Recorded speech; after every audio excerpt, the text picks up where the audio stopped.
Hello friends, welcome back to my channel ருசிக்கலாம். நம்ம இன்றைக்கி பார்க்க போகிற ரெசிபி ரொம்ப சூப்பரான டேஸ்டியான டொமேட்டோ ஆனியன் சட்னி.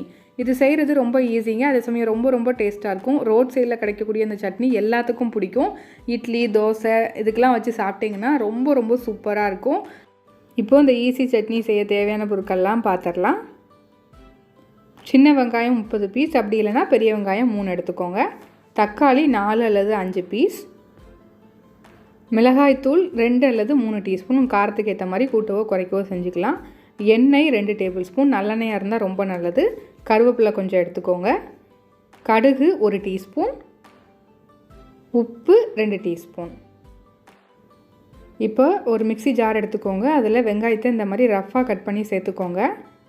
நல்லா ஃபைனாக கட் பண்ண வேண்டாம், சும்மா இந்த மாதிரி கட் பண்ணி சேர்த்துக்கோங்க. அப்போ தான் உங்களுக்கு ஈஸியாக அரைக்கிறதுக்கு நல்லாயிருக்கும். இப்போ வெங்காயத்துக்கு அப்புறம் தக்காளி சேர்த்துக்கலாம்.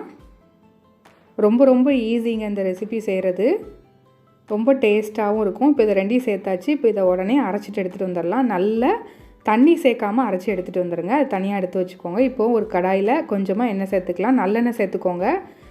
இந்த ரெசிபிக்கு பார்த்திங்கன்னா நார்மலாக நம்ம தாளிக்கிறத விட கொஞ்சம் அதிகமாக எண்ணெய் சேர்த்துக்கோங்க. அப்போ தான் நல்லாயிருக்கும், கெட்டு போகாமையும் இருக்கும். இப்போது கொஞ்சம் எண்ணெய் காஞ்சதும் கடுகு சேர்த்துக்கலாம். கடுகு நல்லா பொரிஞ்சு வரட்டும்.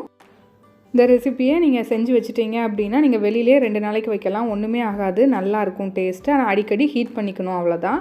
இப்போ இதில் கடுகு பொரிஞ்சு வந்ததும் நம்ம அரைச்சி வச்சுருக்க தக்காளி வெங்காயம் பேஸ்ட்டை வந்து இதில் சேர்த்துக்கலாம். இதே நீங்கள் ஃப்ரிட்ஜில் வச்சு யூஸ் பண்ணிங்கன்னா 1 வீக் வரைக்கும் கூட இந்த சட்னி கெடாது, ரொம்ப ரொம்ப நல்லாயிருக்கும். இப்போ இதில் தேவையான அளவு உப்பு சேர்த்துக்கலாம்.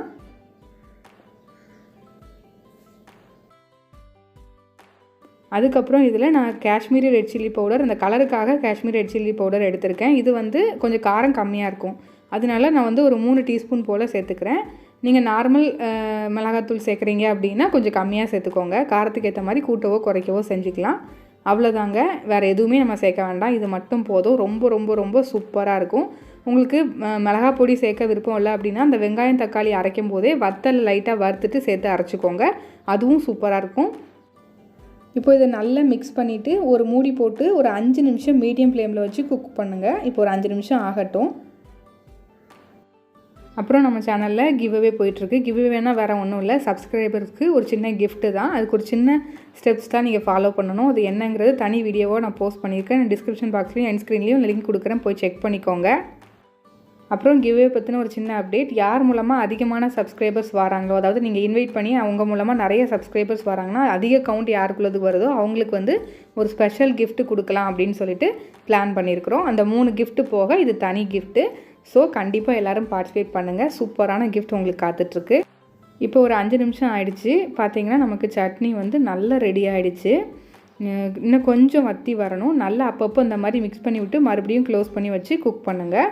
அப்பப்போ மிக்ஸ் பண்ணி விட்டிங்கன்னா உங்களுக்கு அடி பிடிக்காமல் இருக்கும். மீடியம் ஃப்ளேமில் வச்சு பண்ணுங்கள். இப்போ பாருங்கள், அந்த தண்ணியெல்லாம் வற்றி அந்த வெங்காயம் தக்காளிலாம் நல்லா வெந்து சூப்பராக வந்துருச்சு. வடை, பஜ்ஜி, போண்டா அந்த மாதிரி இதுக்கெலாம் கூட நீங்கள் இதை வந்து தொட்டு சாப்பிட்லாம். அவ்வளோ சூப்பராக இருக்கும், ரொம்ப ரொம்ப நல்லாயிருக்கும். இதில் நம்ம ஆயிலெலாம் அதிகமாக சேர்த்துருக்கனால நீங்கள் வெளியிலே வைக்கலாம், கெட்டு போகாது, நல்லாயிருக்கும். இதுக்கு மேலே கொஞ்சமாக கருவேப்பிலை தூவி சர்வ் பண்ணிடலாம். இந்த மாதிரி ஃப்ரெஷ்ஷாக கருவேப்பிலை தூவி சர்வ் பண்ணிங்கன்னா ரொம்ப நல்லாயிருக்கும். ட்ரை பண்ணி பாருங்கள். அப்பப்போ சூடு பண்ணிக்கோங்க, அவ்வளோதான். நீங்கள் வெளியிலே வச்சு 2 நாளைக்கு யூஸ் பண்ணலாம், நல்லாயிருக்கும். இந்த சூப்பரான கலர்ஃபுல் சட்னி உங்களுக்கு பிடிச்சிருந்துச்சின்னா லைக் பண்ணி, ஷேர் பண்ணி, கமெண்ட் பண்ணிக்கோங்க. மறக்காமல் நம்ம சேனலை சப்ஸ்கிரைப் பண்ணி பக்கத்தில் உள்ள பெல் ஐக்கானை கிளிக் பண்ணி அதில் ஆளுங்கிற பட்டனையும் கிளிக் பண்ணிக்கோங்க. Thank you friends.